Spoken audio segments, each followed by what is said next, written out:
Thank you, ladies of the warning. Appreciate very much you joining us and talking a little bit about the new songs, the new album, and a little other things about tour. One thing I want to point out right away is that this shirt that I'm wearing. This says "Mija, yes you can."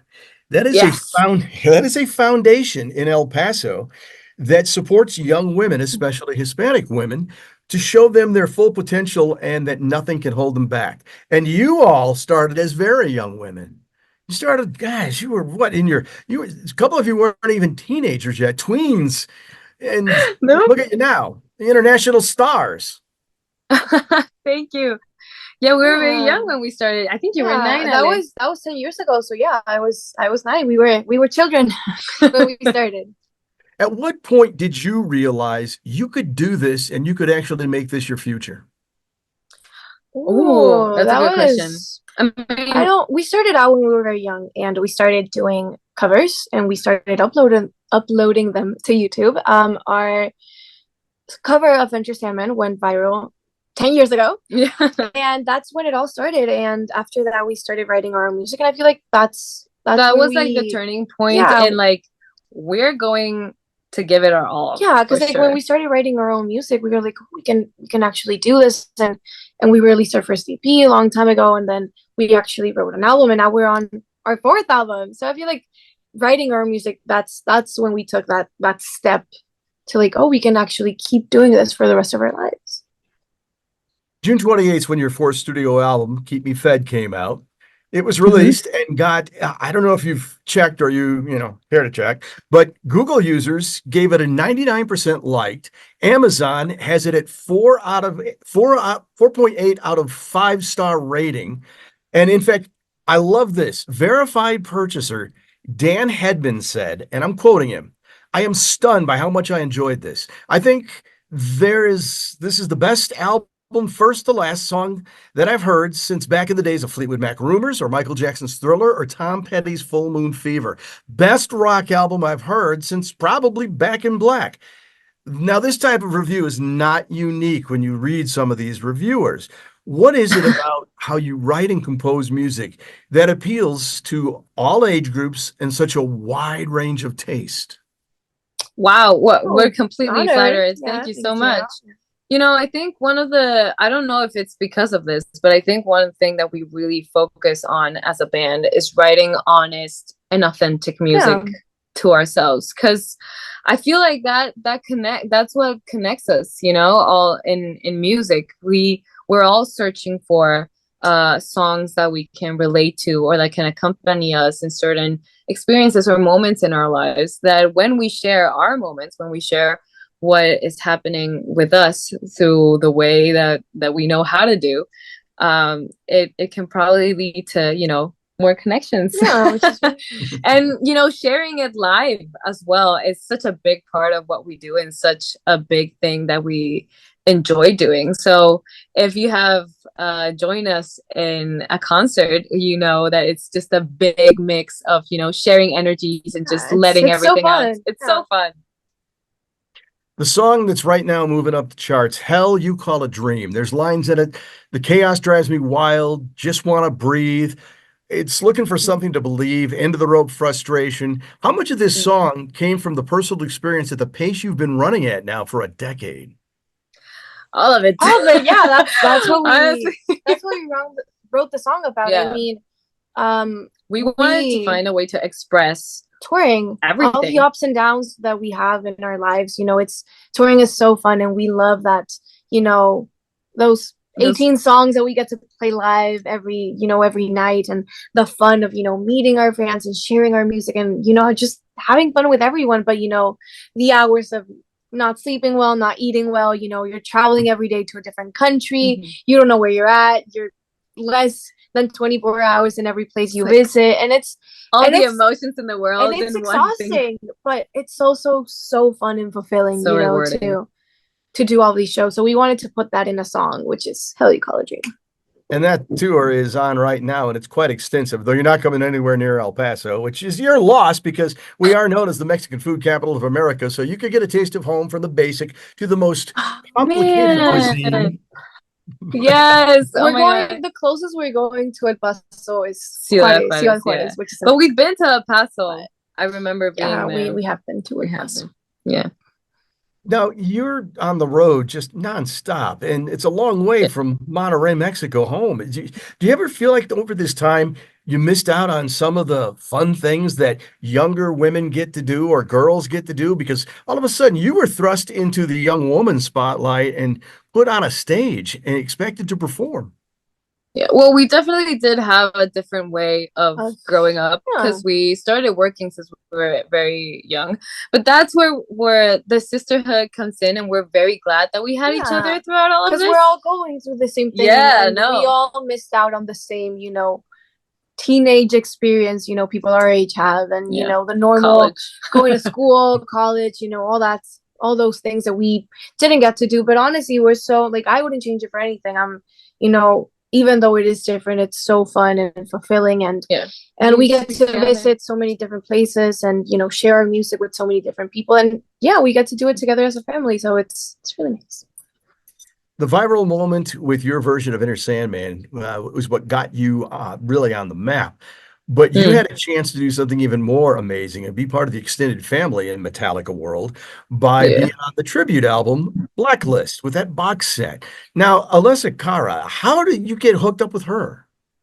Yeah, we Metallica reached out to us and Alessia as a group because we are part of the same management. Mm-hmm. We're like, that would be so great because the Warning has this history with the song, and they wanted to find ways to have different versions of this iconic album, not just like covers or having someone that had like the songs impacted their life in a big way. So us doing such a Mhm. different thing, being a rock band, and then Alessia as well, and just like in honor of Metallica, it was such a big project, and we're so happy that we got to be part of that. Oh my God.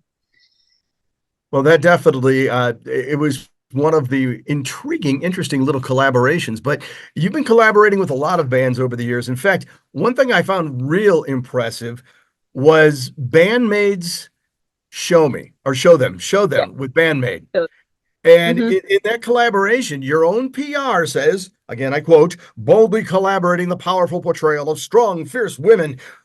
Who among the eight of you displayed the most confidence with leading that collaboration when it came time to get together face to face and make it happen? Oh my God. I feel I feel like like for sure everyone. everyone.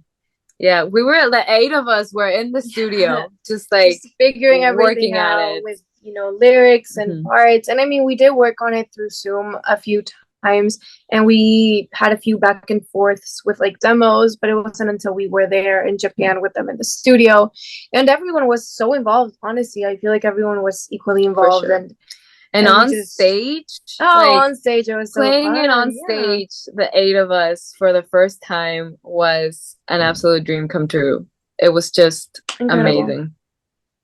Was there anyone from any of the either of the bands who were just in total awe of the other, and you kind of had to grab and pull back and go, "Wait a minute, okay, come on, we gotta get this together."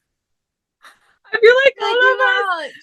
Oh my God, I know it's very specific, but we learned so much from each other and how they do things, how we do things, and because the the cultural differences were absolutely through the roof. Yeah, it was all just so different, but yeah, I feel like we all learned so much from each other, and we were all just always so excited to be with each other, and it was always very difficult. Like, we had like our Google Translate because like we couldn't communicate properly, and I but feel like we were all in awe of each other's relationships as well, because like I remember being so happy when you and Misa connected, because they were just so happy, because like Misa and I are so similar. Like, we're both so shy, and we were just like so afraid to like speak to each other, and like the last day after our show, we hung out and we got to like talk. We were all helping them, like, and have conversations. And we're still in contact. I have to answer Misa, actually.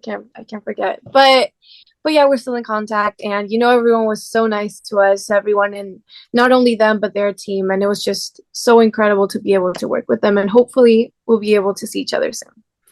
Now, are there any other international bands you want to collaborate with like that? Oh, like everyone, we would love, collaborating with a band is such a unique experience that I think it depends on which band you collaborate with. Yeah. And sometimes, like, even when we collaborate with someone in the rock world, but imagine collaborating with someone who doesn't even like play your same genre. That would be that would like be so so like, interesting. yeah, so To, you know, interesting see to learn how to mix and match everything. We love new experiences and just like exploring. But if we would have to name someone, I think our all-time dream is collaborating with Muse. Oh, that would be Like, super fun. You know, they're our also, idols since like, Maneskin would be so cool. I mean, would be amazing. Rocket to the Moon. But you know, Rocket to the Moon. they're amazing. They're a new Manifesting. like rock band, you know. So it'd be amazing. Yeah. Well, there's a lot of opportunity to come still because you've got so much more career ahead of you. And you're talking about now your fourth studio album, just four. Your current deal is five. There's got to be a point. Now, with the way you even described, you all said that you even have poppy and as far as metal, you kind of mix a little bit of it up. And what you were just saying about collaborating with bands outside of the genre, there's so many different influences you've pulled in. Are you finding a way to put it through a funnel to create some kind of a signature sound that Warning fans can come to expect for years to come? Maybe we are we? Like I mean, unconsciously? I don't maybe. even know. I mean, we only always make music that's honest to us at that point in our lives. We started out as children, and we've obviously grown with our music, and we've grown as people and as musicians. And as we keep growing, our music will keep evolving and With us, changing yeah. with us. So I feel like every album you'll get something new because you know We will music be different changes, people. and we're gonna be different people at every stage that we release albums. And our albums are like little time capsules of what we've lived in For those sure. moments when we wrote them. So it's just really nice to have them and to, you know, remember all of these different things that we went through and have them as albums, which is really nice. Well, you've definitely got some fans. Not only were people who are buying your music, people are coming to your shows, but people like Dave Draymond, who in 2021 mentioned The Warning and Plush as the acts that he has massive respect for, and they're the future of rock and roll. How's it feel being the future? No pressure. I know, zero pressure at all. You know, more than anything, we try to think of that pressure or let's convert it into just doing the best we can with what we love and what we know how to do. Actually, we ourselves pressure ourselves a lot. So we're always, you know, striving to be the best we can and to make better live shows and, you know, work on how we can improve not only us, but as a team and how we, our whole, you know, how we do things overall. So, you know. So more than anything, we just hope to be able to make music for everyone. And to keep growing, yeah.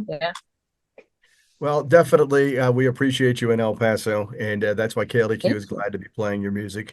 And one of these days, you know, you'll get around and we'll see you sometime soon. In the meantime, we'll just watch videos and, you know, spin the stuff. So there we go. But ladies, 2 out of 3 members of The Warning, I appreciate you being a part of this.